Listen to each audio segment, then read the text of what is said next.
वक्फ की ज़मीन जो होती है वो मुसलमानों द्वारा दान की हुई ज़मीन है और उसमें आप कैसे, ज़मीन मेरी है, हमारे बाप दादा ने ज़मीन दी है। के लोगों का, सभी धर्मों के, सभी जात के लोगों का जो बेसिक नीड है उस सब मुद्दा भटकाने के लिए इस तरह का बिल लाया जाता है। नीतीश बाबू और चंद्रबाबू नायडू ही इस समस्या का हल है। ये हमारी चीज़ है, आप क्यों उसमें दखल देते हैं? हर पर्व हो, हर त्यौहार हो, बिना हिंदू मुस्लिम किए हुए इनकी रोजी रोटी चलती नहीं है। हिंदू को बोलता आप टोपी देख के नफरत करो और मुस्लिम को बोलता तुम टीका देख के नफरत करो। बस ऐसा हमेशा माहौल बना देता है। जो भी संशोधन लाया गया है वक्फ बोर्ड में वो हम लोग को नहीं चाहिए। हमारी संपत्ति, वक्फ की संपत्ति हमारी संपत्ति। आपको नमस्कार, मैं आनंद कुमार। वक्फ बोर्ड संशोधन बिल के विरोध में आज पटना के गर्दनी बाग में प्रदर्शन किया जा रहा है। तमाम लोग यहाँ पर आए हुए हैं। इन तमाम लोगों से हम बात करेंगे कि आखिरकार यह प्रदर्शन के पीछे की वजह क्या है। क्या वजह है सर, आखिर ये जो प्रदर्शन आज यहाँ पर किया जा रहा है, क्या वजह है? ये वक्फ संशोधन बिल के खिलाफ है। क्या है इस आखिर विधेयक में, क्या बताया जा रहा है? अब आपका घर है, हम चले गए कि ये आपका शर्ट नहीं है, लड़ाई यही है। आपको मतलब नहीं है उससे। जैसे यहाँ हिंदू, मुस्लिम, सिख, ईसाई का सब अपना अपना ट्रस्ट है या जो भी है, वो सब अपने अपने लोग करते हैं। यहाँ जो है मुद्दा वही है कि मुसलमान की संपत्ति पे एक डीएम को अधिकार दिया जा रहा है, जबकि हमारे बाप दादा और पुरखों ने वो ज़मीन दिया है। एग्जाम्पल के तौर पे आपकी संपत्ति आपके बाप दादाओं ने दिया और हम सरकार में आए और बोल रहे हैं कि ये संपत्ति आपका नहीं, डीएम क्लियर करेगा। लड़ाई है। बात तो यहाँ पर आखिर उसमें संशोधन की हो रही है। अरे भैया, खत्म तो नहीं किया जा रहा है। अरे मेरे घर में आपका क्या काम है? आपके घर में हम रात में सुध कैसे जाएंगे भाई? वो आपका घर है ना। संशोधन काहे करिएगा कि रात में नहीं सोइए, दोपहर में सोइए। हम वक्फ संशोधन बिल 2024 का विरोध करते हैं। इमारत सरिया निवेदक त्रिवेणीगंज विधानसभा के समस्त नागरिक, प्रखंड सचिव, तंजीम इमारत, क्या कहना चाहिएगा? क्या कहना चाहिए, वक्फ की ज़मीन जो होती है वो मुसलमानों द्वारा दान की हुई ज़मीन है और उसमें आप कैसे, ज़मीन मेरी है, हमारे बाप दादा ने ज़मीन दी है।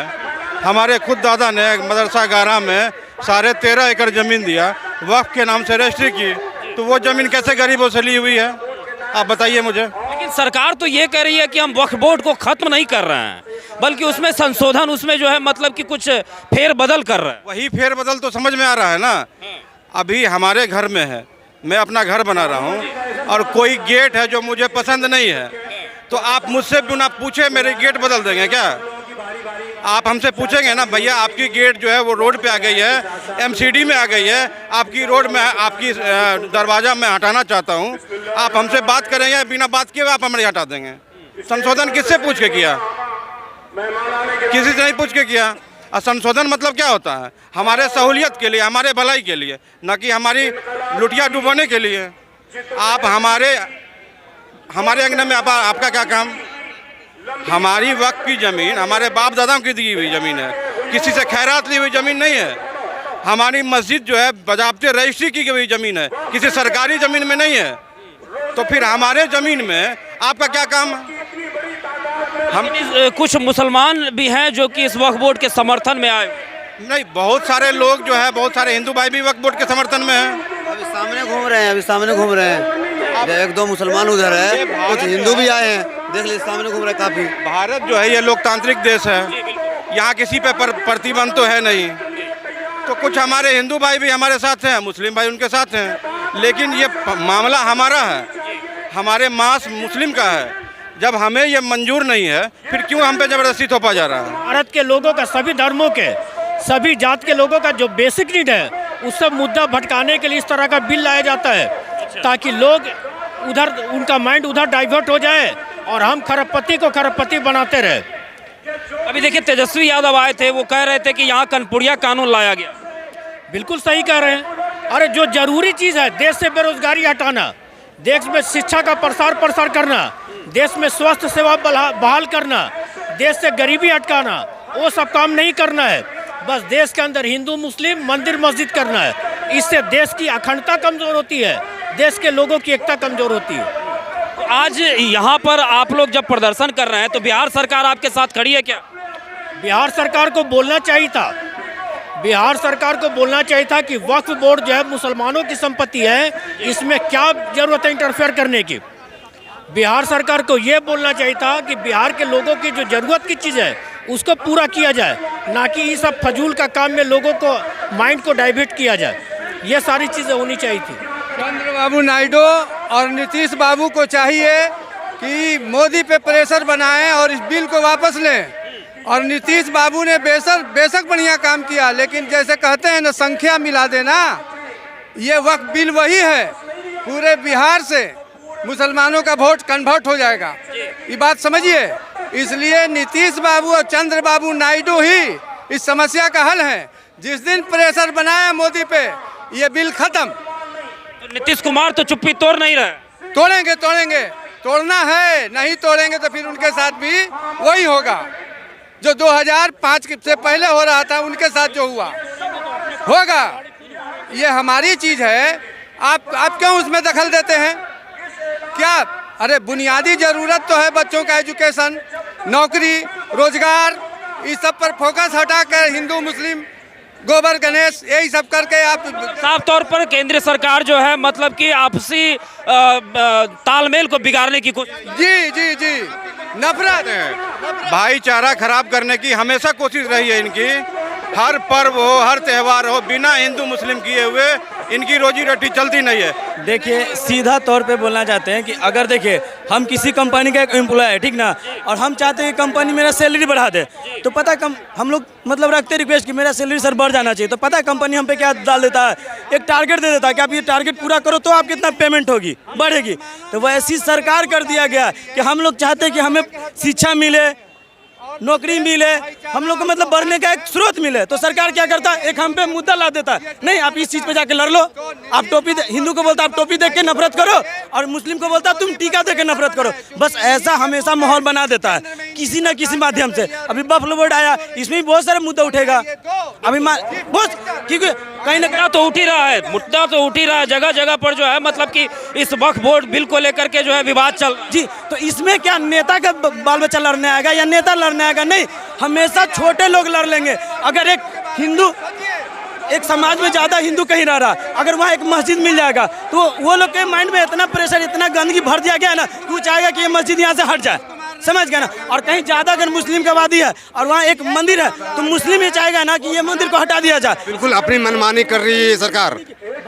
ये सिर्फ का एक ही नीति है, फूट डालो राज करो, फूट डालो राज करो। ये हिंदू मुस्लिम सिख ईसाई भलाना ढिमकाना ये करते रहेगी और ये अपना राज करता रहेगा, समझें। सर क्या कहना चाहिएगा, ये वक्फ बोर्ड विधेयक जो लाया जा रहा है आखिरकार किन मुद्दों से भटकाने के लिए ये लाया जा रहा है? मुल्क में जो आरएसएस लॉबी की सरकार है, जिसमें नीतीश कुमार भी शामिल है, अब हो गए शामिल हैं, ये लोग अपनी नाकामी को छुपाने के लिए 20-80 की राजनीति करने के लिए 20-80 की राजनीति करने के लिए सर थोड़ा खुल के बताइए ये 20-80 वाली राजनीति। ये जो कहते हैं मुस्लिम तुष्टीकरण अदर्स पार्टियों, तो 20% की तुष्टीकरण की बात करते हैं। तो अब ये जो है इस 20% के डर को दिखा के 80% के तुष्टीकरण कर रहे हैं, ताकि 20 को अलग थलग करके 80 का वोट हम लेके सरकार बनाए। मतलब साफ तौर पर आप ये कहना चाहते हैं कि ये जो विधेयक पास करवाया जा रहा है वो हिंदुओं को खुश करने के लिए करवाया जा रहा है? बिल्कुल वोट की राजनीति और संविधान को खत्म करने की कड़ी है। संविधान के आर्टिकल 30 का भी उल्लंघन किया जा रहा है।